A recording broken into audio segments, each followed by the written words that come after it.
आप सबको जय मसीह की। मैं पास्टर अमित चौहान और दिल्ली से हूँ मैं। और चर्च का नाम है new steps with Jesus Christ church. और आज मैं आपके सामने लेके आया हूँ 46 अध्याय उत्पत्ति का 1 से लेके 34 पद तक है ये। जैसे कि हम लोग रोज़ बाइबल से एक अध्याय लेते हैं और पढ़ते हैं उसको और सीखते हैं। आज भी हम वही करेंगे। आइए, इससे पहले कि हम वचन में जाएं, छोटी सी प्रार्थना करते हैं। हमारे सच्चे खुदा, सच्चे पिता और सच्चे परमेश्वर, हे पिता परमेश्वर, हम धन्यवाद देते हैं आज के दिन के लिए और इस समय के लिए प्रभु, कि आपने इस समय तक हम सबको जिंदा सही सलामत रखा और ये समय दिखाया। इसके लिए बहुत बहुत धन्यवाद प्रभु जी। धन्यवाद प्रभु हर एक बात के लिए, हर एक आशीष के लिए, अभी तक संभालने के लिए, कि आपने अभी तक हमें संभाला है। हर बात से हमारा ख्याल रखा है, हमें ज़िंदा रखा है, हमें खाने को, पहनने को, रहने को दिया है प्रभु। हर चीज़ के लिए, हर आशीष के लिए धन्यवाद परमेश्वर। हमारे बच्चों के लिए, हमारे परिवारों के लिए धन्यवाद प्रभु। हमारे भंडारों के लिए धन्यवाद प्रभु। हमारे कामकाजों के लिए धन्यवाद प्रभु जी। हमारी रोटी के लिए धन्यवाद प्रभु, जो आपने दी है प्रभु अपने स्वर्गीय भंडार से। हमें स्वस्थ रखने के लिए धन्यवाद परमेश्वर। धन्यवाद हर एक चीज़ के लिए, हर एक बात के लिए प्रभु। हम विनती प्रार्थना करते हैं प्रभु, जब हम वचन को पढ़ते हैं, सुनते हैं प्रभु, तो हमारे मन को, हमारे ध्यान को अपने वचन की ओर लगाएं प्रभु जी। शैतान की देखी अनदेखी शैतानी शक्तियों से हम सबको बचाएं और हमें बुद्धि समझ ज्ञान दे कि हम आपके बातों के भेदों को, आपके वचन के भेदों को समझ पाएँ प्रभु और अपने जीवनों में लागू कर पाएँ परमेश्वर। हम सब की सहायता करें।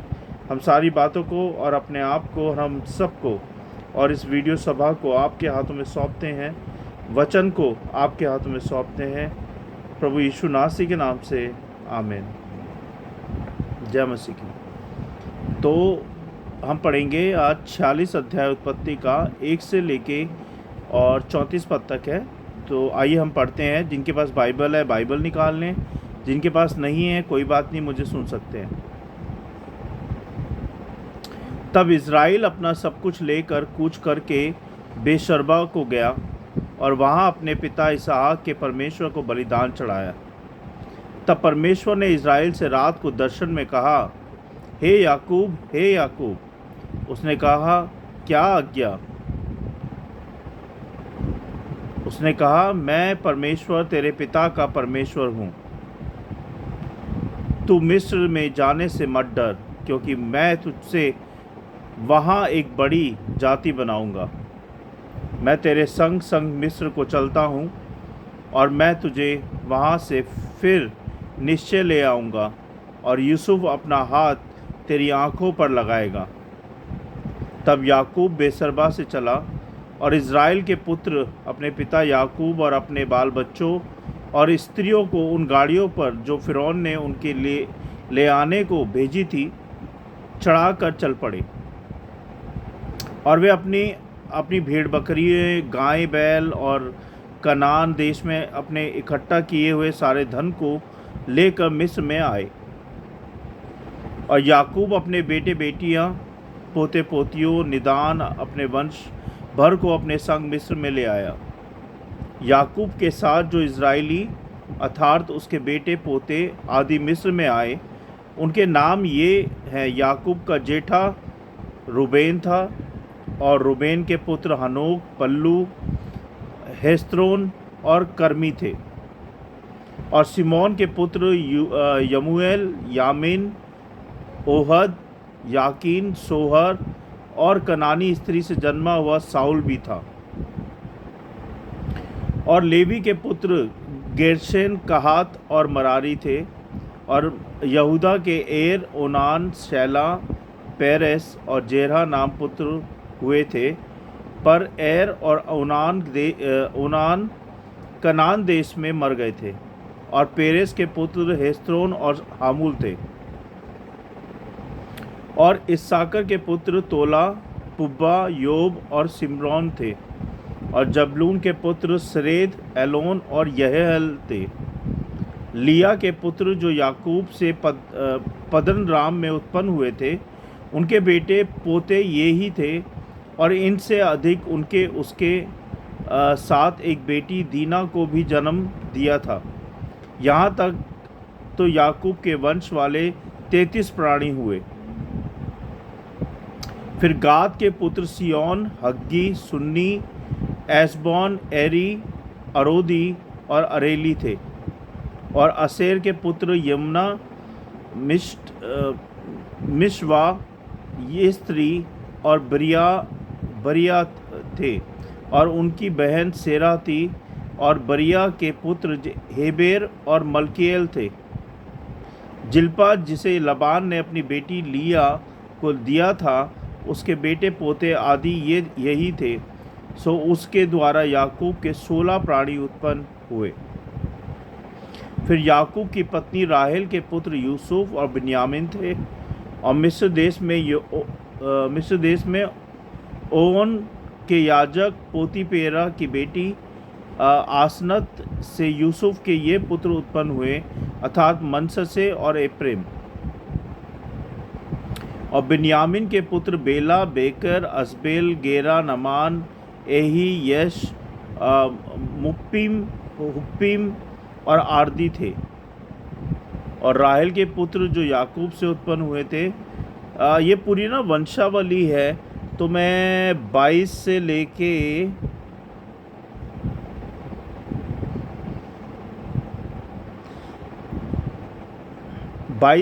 25 तक मैं छोड़ रहा हूँ, आप पढ़ लीजिएगा बाइबल में। मैं 26 से पढ़ रहा हूँ। याकूब के निज वंश के जो प्राणी मिस्र में आए, वे उसकी बहुआ को छोड़ सब मिलकर 66 प्राणी थे हुए। और यूसुफ के पुत्र मिस्र में उससे उत्पन्न हुए, वे 2 प्राणी थे। इस प्रकार याकूब के घराने के जो प्राणी मिस्र में आए, सो अब सब मिलकर 70 हुए। फिर उसने यहूदा को अपने आगे यूसुफ के पास भेज दिया कि वह उसको गोसेन का मार्ग दिखाए, और वे गोसेन देश में आए। तब यूसुफ अपना रथ जुतवा कर अपने पिता इज़राइल से भेंट करने के लिए गोसेन देश को गया, और उससे भेंट करके उसके गले से लिपटा, और कुछ देर तक उसके गले से लिपटा हुआ रोता रहा। तब इज़राइल ने यूसुफ से कहा, मैं अब मरने से भी प्रसन्न हूँ, क्योंकि तुझे जीवित पाया और तेरा मुंह मैंने देख लिया। तब यूसुफ ने अपने भाइयों से और अपने पिता के घराने से कहा, मैं जाकर फ़िरौन को ये समाचार दूंगा कि मेरे भाई और मेरे पिता के सारे घराने के लोग जो कनान देश में रहते थे, वे मेरे पास आ गए हैं। और वे लोग चरवाए हैं, क्योंकि वे पशुओं को पालते आए हैं। इसलिए वे अपनी भेड़ बकरियां, गाय बैल और जो कुछ उनका है सब ले आए हैं। जब फ़िरौन तुमको बुला के पूछे कि तुम्हारा उद्यम क्या है, तब ये कहना कि तेरे दास लड़कपन से लेकर आज तक पशुओं को पालते आए हैं, वरन हमारे पुरखा भी ऐसा ही करते थे। इससे तुम गोसेन देश में रहने पाओगे, क्योंकि सब चरवाहों से मिस्री लोग घृणा करते हैं। परमेश्वर के वचन को पढ़े जाने और सुने जाने पर आशीष दें। ये था 46 अध्याय 1 से लेकर 34 पद तक। आइए हम देखते हैं कि आज ये अध्याय हमें क्या सिखाता है।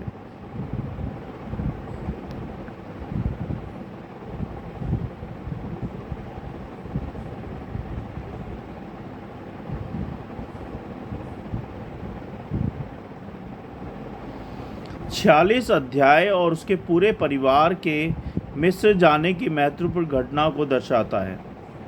यह अध्याय परमेश्वर की प्रतिज्ञाओं की पूर्ति, परिवार के पुनर्मिलन और एक नई यात्रा की शुरुआत को दर्शाता है।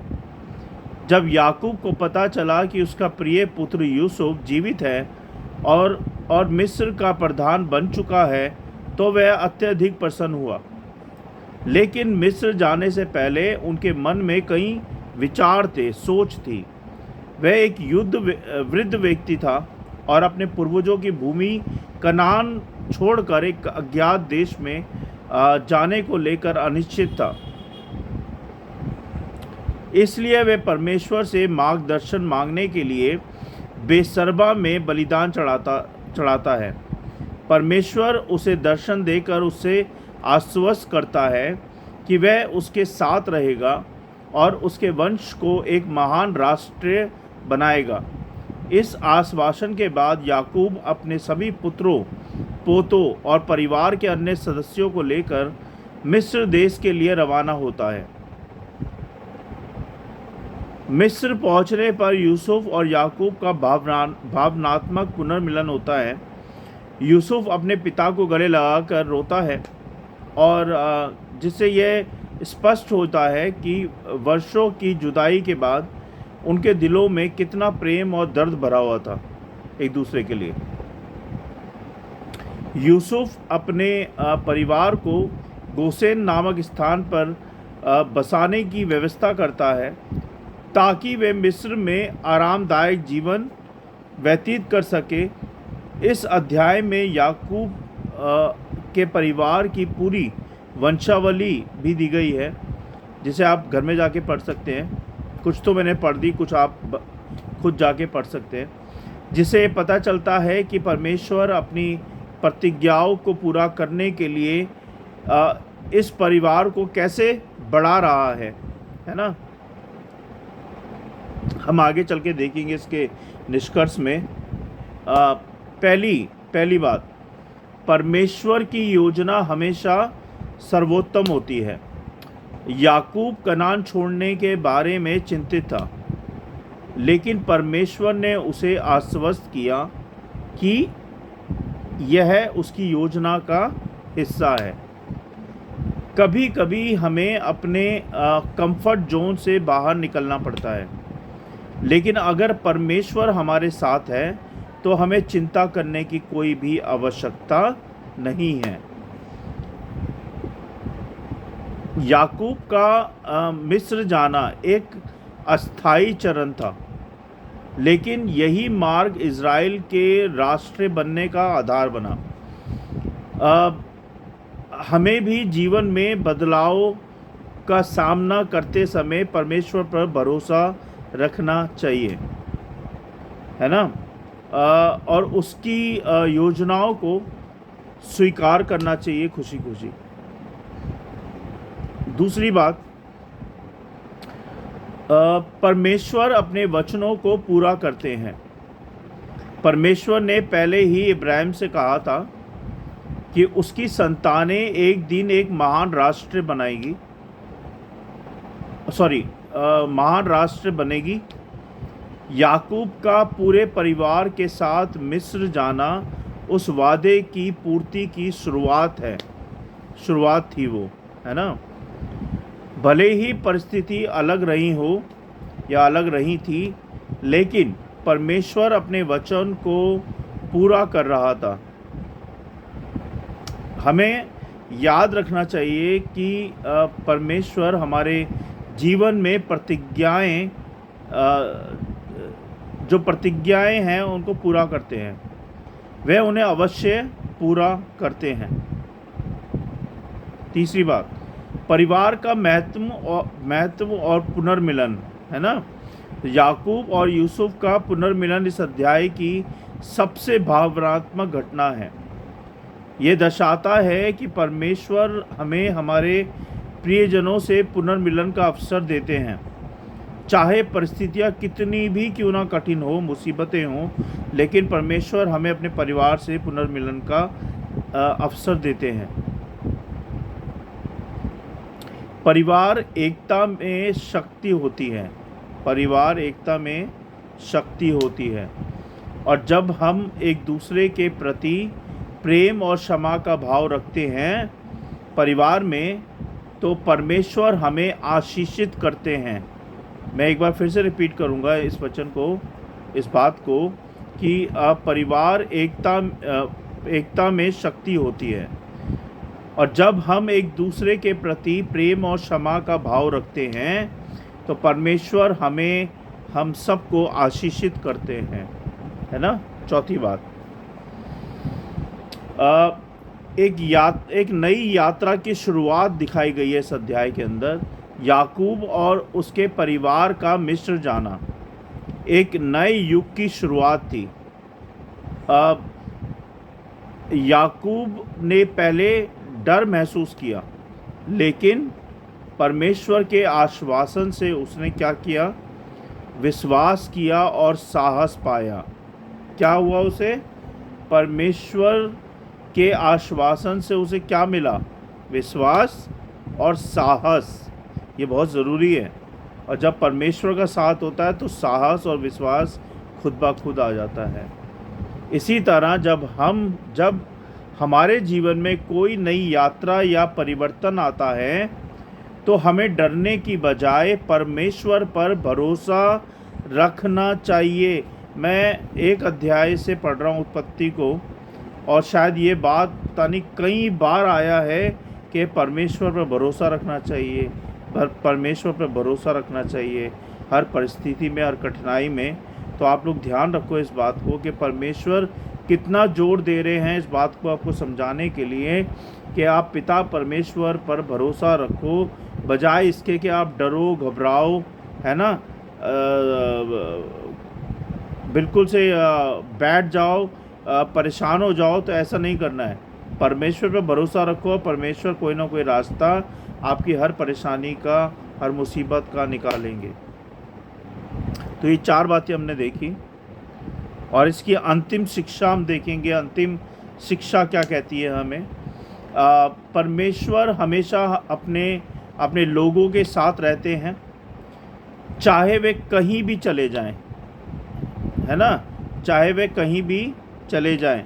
जैसे आप और मैं हैं, हम कहीं भी चले जाएं, अगर हम सच्चे हैं परमेश्वर में और परमेश्वर की आज्ञाओं को मानते हैं, परमेश्वर पर भरोसा रखते हैं, तो परमेश्वर हमारा साथ कभी नहीं छोड़ते हैं।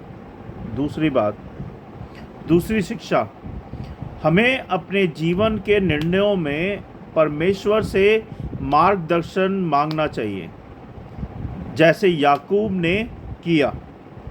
पढ़ा है आपने अभी कि याकूब को जब कोई मार्गदर्शन नहीं दिख रहा था तो याकूब ने परमेश्वर से मार्गदर्शन मांगा, और परमेश्वर ने उसे दर्शन देके उसे मार्ग दिखाया कि तू साहस रख, भरोसा रख, मुझ पे डर मत, मैं तेरे साथ हूँ। तो यही हमें भी करना चाहिए। तीसरी शिक्षा, परमेश्वर का परिवार का पुनर्मिलन और एकता परमेश्वर की आशीष का हिस्सा होती है। ध्यान रखिए, परिवार का पुनर्मिलन और एकता परमेश्वर की आशीष का हिस्सा होती है। चौथी शिक्षा, जीवन में नई परिस्थितियों को अपनाने के लिए हमें विश्वास और धैर्य रखना चाहिए। जीवन में नई परिस्थितियों को अपनाने के लिए हमें विश्वास और धैर्य रखना चाहिए। तो मेरे प्रियो, आज के वचन से ये शिक्षा थी जो कि मैंने आपको बताई है। एक बार फिर से रिवाइज कर लेता हूँ। पहला निष्कर्ष क्या है इसका? कि परमेश्वर की योजना हमेशा सर्वोत्तम होती है। दूसरी बात, परमेश्वर अपने वचनों को पूरा करते हैं। तीसरी बात, परिवार का महत्व और पुनर्मिलन की खुशी जो कि परमेश्वर की ओर से होती है वो आशीषित होती है। फिर चौथी बात, एक नई यात्रा की शुरुआत, जैसे कि आपने याकूब की यात्रा को देखा कि याकूब और उसके परिवार का मिस्र जाना नए युग की शुरुआत थी, है ना। तो हमें भी ऐसे ही करना चाहिए जैसा परमेश्वर हमसे चाहते हैं।